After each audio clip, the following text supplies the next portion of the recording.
Notre secours est dans le nom du Seigneur, qui a fait le ciel et la terre. Aujourd'hui, Lévitique 24, qui va commencer comme un chapitre du Lévitique, c'est-à-dire qu'on va faire semblant de vous endormir avec des histoires d'ordonnances liturgiques et vous vous direz « Ouais, j'ai du mal à comprendre ce qu'il va faire là ».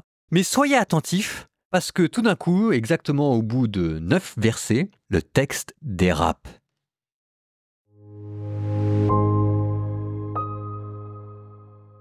Le Seigneur parla à Moïse et dit « Ordonne aux fils d'Israël de te procurer pour le luminaire de l'huile d'olive limpide et vierge, afin que monte perpétuellement la flamme d'une lampe. C'est devant le rideau qui abrite le témoignage, à l'intérieur de la tente de la rencontre, qu'Aaron disposera cette lampe pour qu'elle soit perpétuellement du soir au matin devant le Seigneur.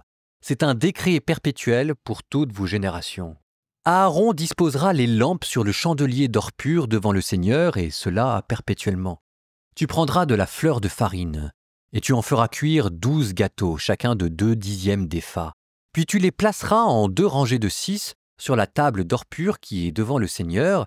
Sur chaque rangée, tu déposeras de l'encens pur. Ce sera un aliment apporté en témoignage, une nourriture offerte pour le Seigneur. Chaque jour de sabbat, on les disposera devant le Seigneur perpétuellement, de la part des fils d'Israël. C'est une alliance perpétuelle. Ils seront pour Aaron et ses fils qui les mangeront en un lieu saint. Ils sont pour eux une part très sainte de la nourriture offerte pour le Seigneur. C'est un décret perpétuel. Le fils d'une femme israélite, mais dont le père était égyptien, sortit au milieu des fils d'Israël. Lui et un homme qui était israélite se prirent de querelle dans le camp.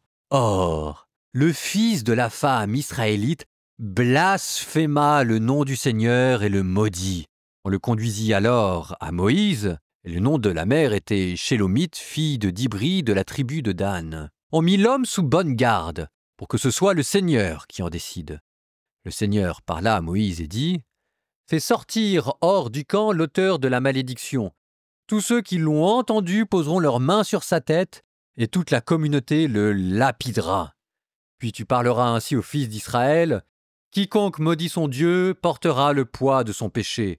Qui blasphème le nom du Seigneur sera mis à mort. Toute la communauté le lapidera, qu'il soit immigré ou israélite de souche. S'il blasphème le nom du Seigneur, il mourra. Si un homme frappe un mort, un être humain, quel qu'il soit, il sera mis à mort. Celui qui frappe à mort un animal le remplacera par un autre, vie pour vie.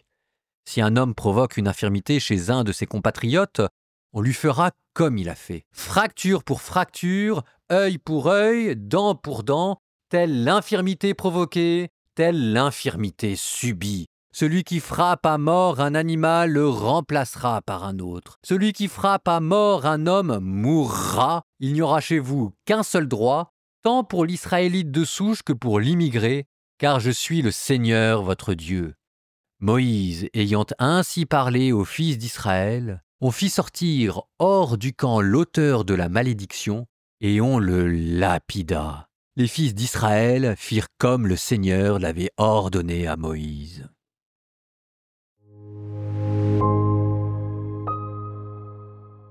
Étonnant, non? On se demande, mais ça vient faire quoi à ce moment-là, cette histoire de blasphème et de personnes qui est tuée? Mais pourquoi tant de haine et de violence, si on peut dire? Eh bien, reprenons. Je vous ai dit que le Lévitique, c'était comme une sorte de pèlerinage, et que symboliquement, on avait convoqué à la fois l'être et puis la création, et que c'est comme si on avait fait le tour d'abord du parvis extérieur avec la question de sacrifice de pur et d'impur, et qu'avec le code de sainteté, on avait commencé à s'approcher à l'intérieur de la tente de la rencontre, et que si vous suivez bien, normalement, vous devez voir qu'à l'intérieur de la tente de la rencontre, il y avait 2 compartiments, ce qu'on appelle le Saint et le Saint des Saints. Le Saint des Saints, on n'y est pas encore rentré, c'est là où il y a l'Arche de l'Alliance, mais le Saint, c'est précisément là où on était depuis quelques chapitres, et ce qui devient maintenant vraiment explicite, avec cette histoire de table et cette histoire de lampe. Et pour vous montrer que ce que je vous dis là hante la mémoire juive jusque dans le Nouveau Testament, je vous cite la lettre aux Hébreux. La première alliance, donc celle de Moïse, avait donc ses préceptes pour le culte ainsi que son lieu saint dans ce monde, la tente de la rencontre où vous êtes en ce moment. Une tente y était disposée, voilà, Hébreux 9.2, une tente y était disposée, la première, où se trouvait le chandelier à 7 branches, dont on vient de parler à l'instant, et la table avec les pains de l'offrande, dont on vient encore de parler à l'instant, ce que l'on nomme le saint. Et derrière le second, il y avait la tente appelée le Saint des Saints, contenant l'arche de l'Alliance. Et je reviens maintenant à notre passage du Lévitique, dont nous avons écouté le chapitre 24. Je vous relis le verset 3. C'est devant le rideau qui abrite le témoignage, à l'intérieur de la tente de la rencontre, qu'Aaron disposera cette lampe, cette fameuse menorah, et qu'il disposera aussi cette table des pains de la proposition avec 12 gâteaux. Donc là, en fait, vous avez le grand prêtre qui est exactement en train de s'approcher du voile du Saint des Saints. On n'a jamais été aussi près de la présence de Dieu. On le frôle. On est à un rideau près de contempler sa face, l'endroit où il y a l'arche de l'Alliance. On s'approche vers le Saint des Saints. Et à ce moment-là, patatras, il y a quelqu'un qui, de l'extérieur, fait n'importe quoi, qui blasphème et qui maudit, et il faut sortir de la tente, le condamner à mort, le jeter en dehors du camp. Encore une occasion loupée. Et ça, vous voyez, c'est la deuxième fois que le Lévitique nous fait le coup. La première fois, c'était avec cette fameuse mort des fils d'Aaron, là, qui paraît que c'est que zèle. On y était presque, là, tout marchait bien. Et ensuite, il a fallu faire un détour pour reparler du pur, de l'impur, de Yom Kippour, etc., pour à nouveau pouvoir s'approcher. Et là, on frôle à nouveau le Saint des Saints. Et à ce moment-là, il y a quelqu'un qui blasphème Dieu et il faut reprendre les choses à zéro. C'est vraiment par pas successifs que tout ceci se fait. Alors, en attendant, on progresse dans la morale et la sainteté parce que ce qui est rappelé à l'occasion de ce blasphème, c'est 2 choses qui sont très belles. La première, c'est qu'avec cette histoire d'immigrés ou de non-immigrés, on vous rappelle que le droit vaut pour tout le monde, pour les Israélites comme pour les immigrés. Alors vous allez me dire, bah oui, mais là ça s'est terminé par un meurtre. Peut-être, mais ça veut dire aussi qu'il n'y a pas de favoritisme. Verset 22, « Il n'y aura chez vous qu'un seul droit, tant pour l'Israélite de souche que pour l'immigré, car je suis le Seigneur votre Dieu. » Donc là, quelqu'un l'a payé de sa vie et en a fait les frais à ses dépens. N'empêche qu'en attendant, à mot couvert et comme par l'absurde vous est démontré le soin de l'immigré. Il y aura un seul droit. L'autre chose qui est très belle, c'est le fait d'avoir rapproché cette question du blasphème et la loi du talion. Alors le talion, œil pour œil, dent pour dent, ça montre déjà un progrès dans la sphère de la morale. On l'avait déjà entendu. Souvenez-vous de Caïn qui avait promis de se venger 7 fois. Et ensuite de Lamech, un de ses descendants, qui avait promis de se venger 70 fois. Et bien là maintenant, on contient la vengeance, énorme progrès moral, en introduisant la proportionnalité. Œil pour œil, dent pour dent. Derrière la loi du talon, ce n'est pas la cruauté qu'il faut voir, c'est la justice proportionnelle. Et un jour, mais plus tard, ça culminera dans le pardon. Je ne te dis pas de pardonner 7 fois, mais 70 fois 7 fois. Vous êtes à mi-chemin entre ces 2 extrêmes, Caïn d'un côté et Jésus de l'autre. C'est pas mal déjà. Mais autre chose, avec cette loi du talion, qui est mise ici en lien avec cette histoire de blasphème, c'est que, à mot couvert, on vous suggère que faire du tort à son prochain, c'est blasphémer Dieu. Nous, on a toujours l'idée que blasphémer, ça veut dire Dieu, je te maudis. Certainement, ça c'est un blasphème, mais si jamais je pouvais dire, c'est le blasphème crasse, bête et méchant. Il y a des blasphèmes beaucoup plus subtils que nous faisons tous les jours et dont nous ignorons la portée. Maudire son prochain, faire du mal à son prochain, c'est blasphémer Dieu. Alors, vous venez dire, mais je vois pas très bien la connexion. La connexion, c'est que votre prochain, il a été créé à l'image de Dieu.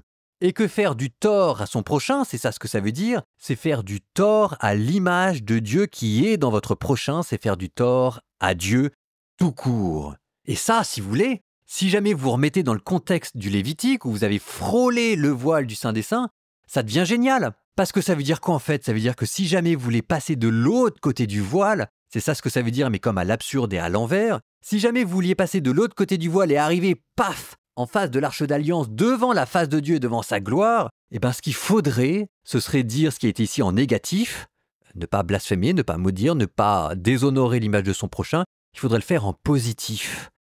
Aimer son prochain, honorer l'image de Dieu qui est en lui et l'adorer. Et si vous arriviez à adorer l'image de Dieu qui est dans le cœur de votre prochain et à accomplir ce précepte du Lévitique qu'on a déjà entendu, tu aimeras ton prochain comme toi-même, à ce moment-là, vous auriez pu passer de l'autre côté de la barrière et de l'autre côté du voile et vous retrouver face à Dieu.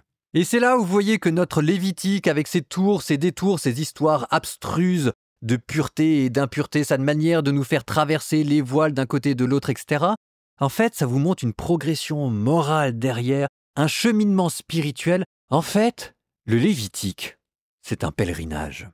Nous passons maintenant à notre psaume, qui en fait aujourd'hui est exceptionnellement long. Psaume 17. Je t'aime, Seigneur, ma force. Seigneur, mon roc, ma forteresse. Dieu mon libérateur, le rocher qui m'abrite, mon bouclier, mon fort, mon arme de victoire. Louange à Dieu. Quand je fais appel au Seigneur, je suis sauvé de tous mes ennemis. Les liens de la mort m'entouraient. Le torrent fatal m'épouvantait, des liens infernaux m'étreignaient, j'étais pris au piège de la mort. Dans mon angoisse, j'appelais le Seigneur. Vers mon Dieu, je lançai un cri. De son temple, il entend ma voix. Mon cri parvient à ses oreilles. La terre titube et tremble. Les assises des montagnes frémissent, secouées par l'explosion de sa colère. Une fumée sort de ses narines. De sa bouche, un feu qui dévore, une gerbe de charbon embrasé. Il incline le cieux et descend, une sombre nuée sous ses pieds. D'un kéroub, il fait sa monture. Il vole sur les ailes du vent. Il se cache au sein des ténèbres et dans leurs replis se dérobe. Nuée sur nuée, ténèbres diluviennes. Une lueur le précède, ses nuages déferlent, grêle et gerbes de feu. Tonnerre du Seigneur dans le ciel, le Très-Haut fait entendre sa voix, grêle et gerbes de feu. De tous côtés, il tire des flèches, il décoche des éclairs, il répand la terreur. Alors, le fond des mers se découvrit. Les assises du monde apparurent. Sous ta voix menaçante, Seigneur, au souffle qu'exhalait ta colère. Des hauteurs, il tend la main pour me saisir. Il me retire du gouffre des eaux. Il me délivre d'un puissant ennemi, d'adversaires plus forts que moi. Au jour de ma défaite, il m'attendait. Mais j'avais le Seigneur pour appui. Et lui m'a dégagé, mis au large. Il m'a libéré, car il m'aime. Le Seigneur me traite selon ma justice. Il me donne le salaire des mains pures. Car j'ai gardé les chemins du Seigneur. Jamais je n'ai trahi mon Dieu. Ses ordres sont tous devant moi. Jamais je ne m'écarte de ses lois. Je suis sans reproche envers lui. Je me garde loin du péché. Le Seigneur me donne selon ma justice, selon la pureté des mains que je lui tends. Tu es fidèle envers l'homme fidèle, sans reproche avec l'homme sans reproche. Envers qui est loyal? Tu es loyal, mais tu ruses avec le pervers.